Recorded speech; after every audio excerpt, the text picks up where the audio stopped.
Hare Krishna. We continue reading from teachings of Queen Kunti. We are on page 17. This is in Srimad Bhagavatam 1.8.34. We have been reading the translation and purport by His Divine Grace A.C. Bhaktivedanta Swami Srila Prabhupada. So we'll just continue with it today. Others say that the world, being overburdened like a boat at sea, is much aggrieved, and that Brahma, who is your son, prayed for you, and so you have appeared to diminish the trouble. Kunti Maharani is saying that some people say that Brahmaji prayed to you because the Mother Earth, she was being overburdened, and so that's why you came. Krishna says, Paritranaya sadhunam vinashaya cha duskritam. So we have been reading the source. Who's the source? And that Bhagavatam, Srimad Bhagavatam, right itself in the first verse, the first canto, first verse, Srila Vyasadeva, he immediately recognizes the source. He immediately tells us who's the original creator, who's the source of this creation. He says, he begins with Om Namo Bhagavate Vasudevaya. I offer my obeisances unto the Supreme Lord, Vasudeva, the son of Vasudeva. So there is no ambiguity. There is no maybe this, maybe that. No. Immediately telling us the identity. So reading on by the purport, that source is not blind. Rascals think that everything has come from nothing. But how can something come out of nothing? So when you say nothing, that means the source is nothing, means the source is blind. But how can nothing create something? How can it? It's beyond all logic, and there is no proof that such a thing happens. But fools claim that it does, and therefore they are blind. It's never happened, and we have never seen it, and it's never going to happen. We can wait for it for thousands of years, that we keep nothing and something comes from it. Never happens. What is the nature of the original source from whom everything has come, in whom everything exists, and within whom everything will enter?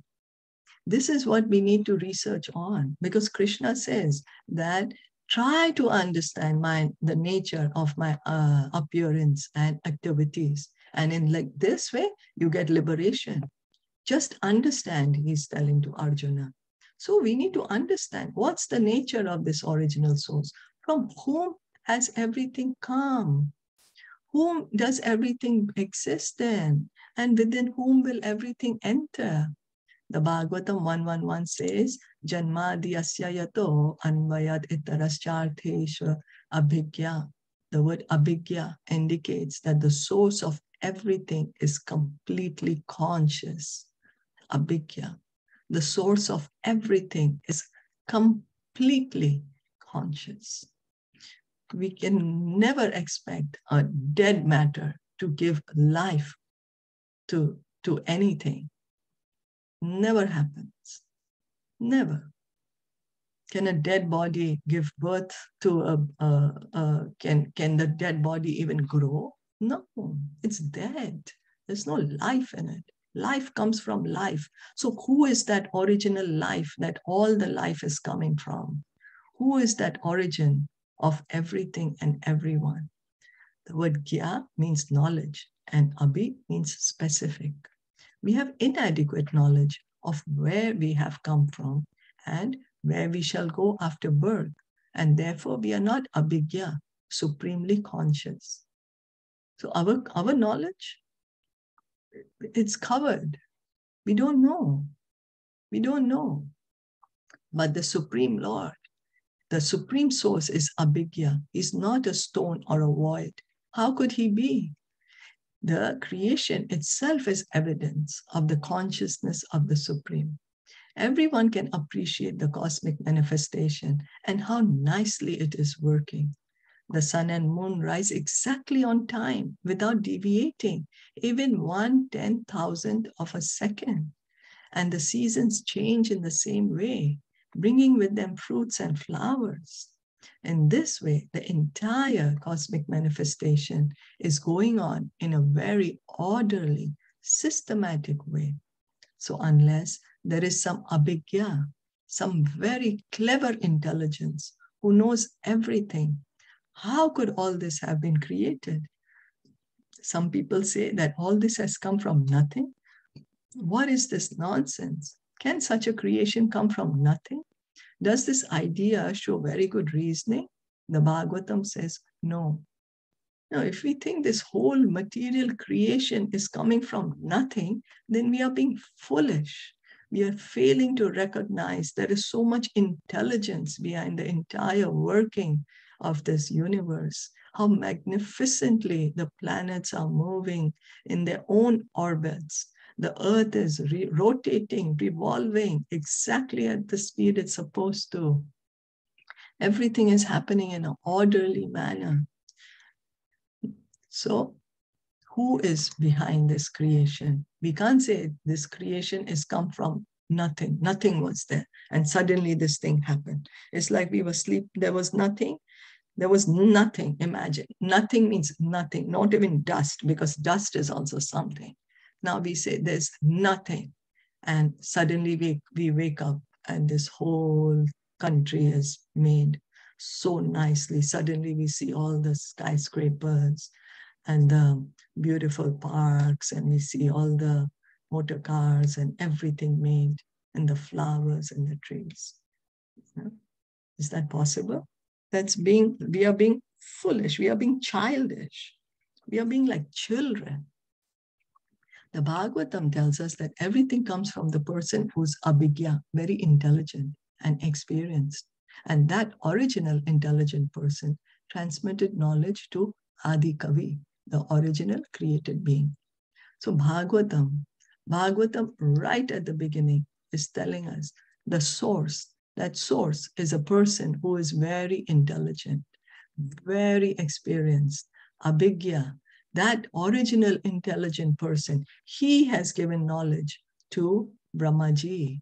Tene Brahma Hridaya Adi Kavaye. Adi Kave, the original created being, is Lord Brahma. Lord Brahma is the first created being in the universe. Brahma, the original created being, has an original source, and he is in contact with that source. So Brahma is the original created being. But who created Brahma? Who created Brahma? Who is Brahmaji's source? We can understand that we can get knowledge from another person with whom we are face to face. But when Brahma was created, he was alone. Therefore, how did he receive knowledge? That is explained in the Bhagavatam. Tene Brahma Hrida. The word Hrida means through the heart.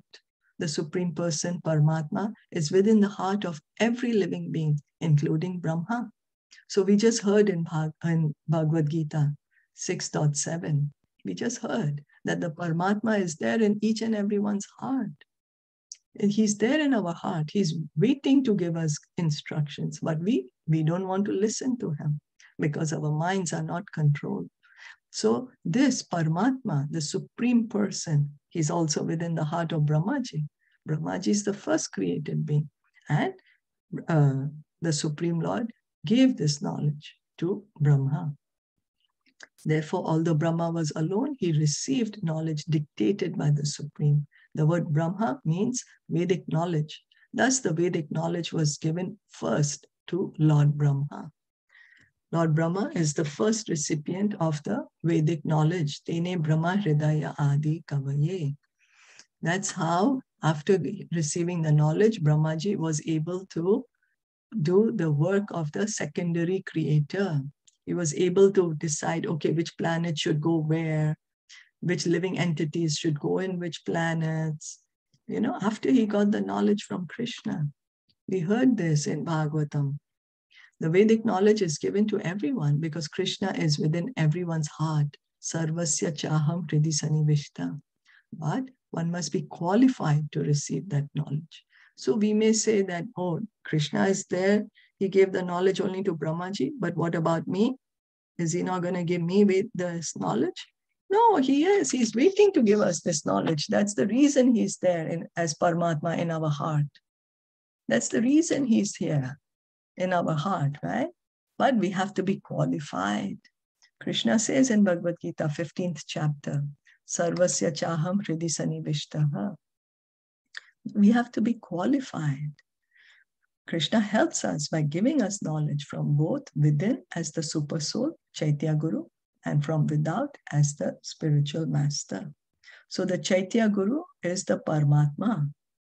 Paramatma, he gives us knowledge, but we should be able to receive that knowledge. Are we listening to Krishna, or are we listening to our mind?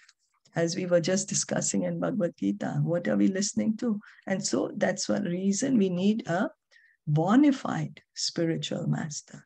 Bona fide spiritual master helps us to become qualified to receive the knowledge from the Paramatma who is within our heart. Brahma receives knowledge from Krishna and distributes that Vedic knowledge, and therefore he is an authority.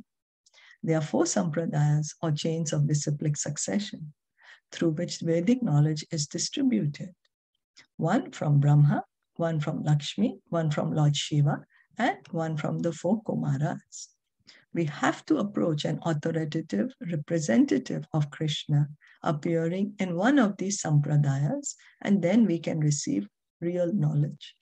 So Brahmaji received the knowledge from Krishna, and Brahmaji, he does not just keep the knowledge, he gives the knowledge. He gave to Narad Muni, Narad Muni gave it to Vyasadev, Vyasadev gave it to Madhvacharya. But this is how we are receiving this knowledge. So in this same way, there are 4 sampradayas or chain of disciplic succession. 4 sampradayas. The origin is Krishna. The origin is Krishna. Has to be Krishna, because it's only Krishna who can give us Vedic knowledge. Only Krishna who is the original Guru, the Adi Guru. So Brahmaji receives from Krishna, that is one of the sampradaya. Another one is Krishna speaks to Lakshmi ji. He gives knowledge to Lakshmi Devi, and then she has her own discipline, her own sampradaya. Then another one is Lord Shiva. Lord Shiva received the Vedic knowledge, and he has his own sampradaya. And the other one is the 4 Kumaras. The 4 Kumaras. So we need to approach either one of these 4 sampradayas. Either one, if we really want to receive real knowledge. And so we are hearing the knowledge from the sampradaya of Brahma, Gaudiya, Vaishnava sampradaya. We are hearing this knowledge. We are coming from the line of Brahmaji. Thus the earth personified approached Brahma, who prayed to the Supreme Personality of Godhead. The world is now overburdened with demons, and therefore I request you to appear. Some say, therefore, that the Lord appeared at the request of Brahma, that he lightened the burden of the world. So Kunti Maharani is saying that Brahmaji approached the Lord to come to save the earth because there was so much atrocities happening. And so that's the reason Krishna appeared.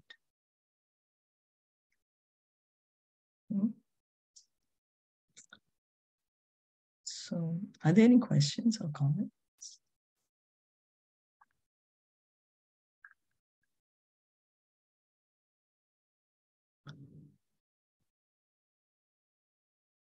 No? Then we'll stop here for today. It's okay. Thank you so much for listening in and joining in. Kunti Maharani ki jai, Shilpa Prabhupada ki jai, Gaur Bhakta Vrinda ki jai. Hare Krishna.